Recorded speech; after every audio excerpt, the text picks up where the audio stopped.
Hey everyone, thanks for tuning in and welcome to episode 2 of the Carnivore Kitchen podcast. Steven here with Team Euphoric, and today we're going to be having steak and discussing diet. And if you want to learn how to dry brine a steak to make it more tender and delicious, then check out the recipe link in the description. The name of today's episode is You Are What You Eat. In 1956, Roger J. Williams, a biochemist and nutritionist, published the book Biochemical Individuality, the basis for the genetotrophic concept. And when I first read it in 2010, it completely changed the way I approach nutrition with not only myself, but also with my coaching clients and my patients. Prior to that, I treated everyone like a math problem and would recommend caloric, fat, protein, and carbohydrate intakes based off each individual's body weight, activity level, and goal. This was because in my younger years, I was very much into bodybuilding, so a lot of my nutrition information came from the bodybuilding world, which is often very misguided, particularly if you are dealing with individuals who are looking to optimize health and performance. Last week, we briefly touched on the last 4 doctors you'll ever need, and today, we're going to be delving deeper into Dr. Diet by using some of the concepts learned from Williams' book, Biochemical Individuality. When it comes to the foods that we consume, there are 4 things our bodies require for optimal health and performance: essential fatty acids, essential amino acids, vitamins, and minerals. With regard to how much of each of these we require for optimal health and performance, it's going to vary from individual to individual. It all comes down to biochemical individuality. The enzymatic function and enzymatic profile of an individual will dictate which specific foods and which specific diet is best for that individual. We have a wide spectrum of enzymes that allow our bodies to break down and absorb different nutrients. With regard to the macronutrients, fat, protein, and carbohydrates, we have a group of enzymes called proteases that allows our body to break down and digest proteins, lipases that allow our body to break down and digest fats, and amylases that allows our body to break down and digest carbohydrates. The proportion of each of these enzymes that are circulating throughout our bodies will allow us to determine the best nutrition approach.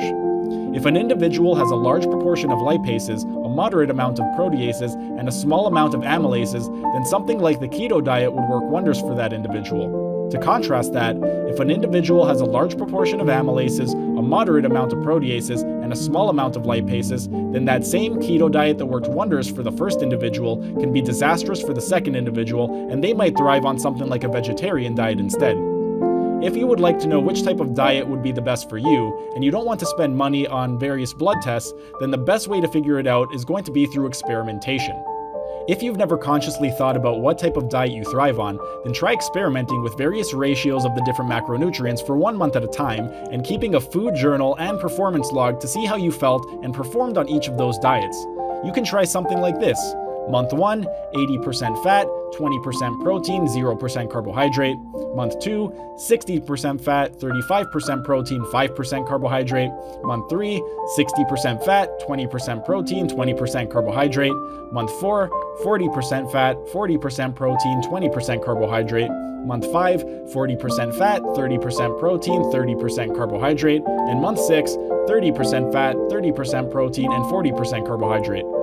During your experimentation phase, you want to keep a food journal and performance log so you can go back and compare each one to one another to determine which split was the best for you. Some of the questions you would want to include in the food journal are: number 1, how did you feel before the meal?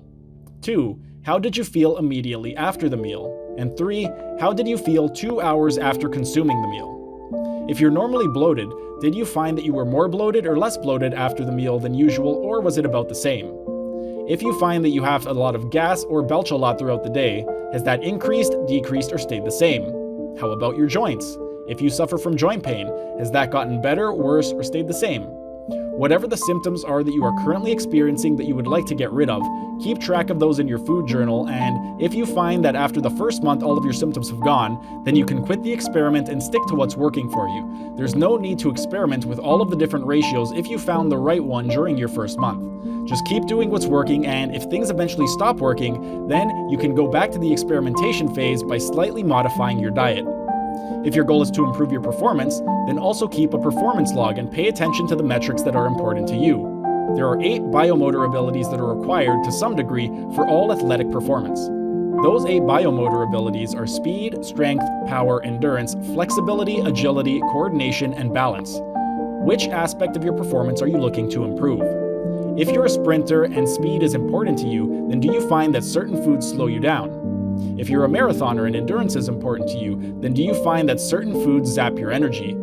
If you're a contortionist and require high levels of flexibility, then do you find that certain foods cause you joint inflammation and pain, limiting your flexibility? Keep track of the performance metrics that are important to you and take note of which foods aid in your performance and which foods hinder your performance.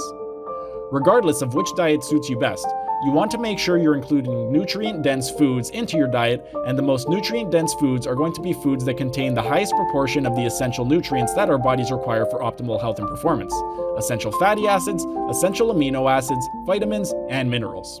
But that covers it for today's episode of the Carnivore Kitchen podcast. Next week is going to be the third episode where we are going to be discussing Dr. Quiet, and the episode is going to be called Lose Fat and Build Muscle by Sleeping. See you next week. Thanks for hanging around until the end of the video. If you enjoyed the video, be sure to like the video and comment down in the comment section, as it would really help out with the algorithm. And also share this video so we can help get this information out to as many people as possible. And also subscribe to the channel by clicking on the icon in the bottom right hand corner and hit the notification bell so you don't miss out on any of the videos. For those of you interested in health optimization, you can check out the video in the top right corner where I discuss the 6 foundation principles.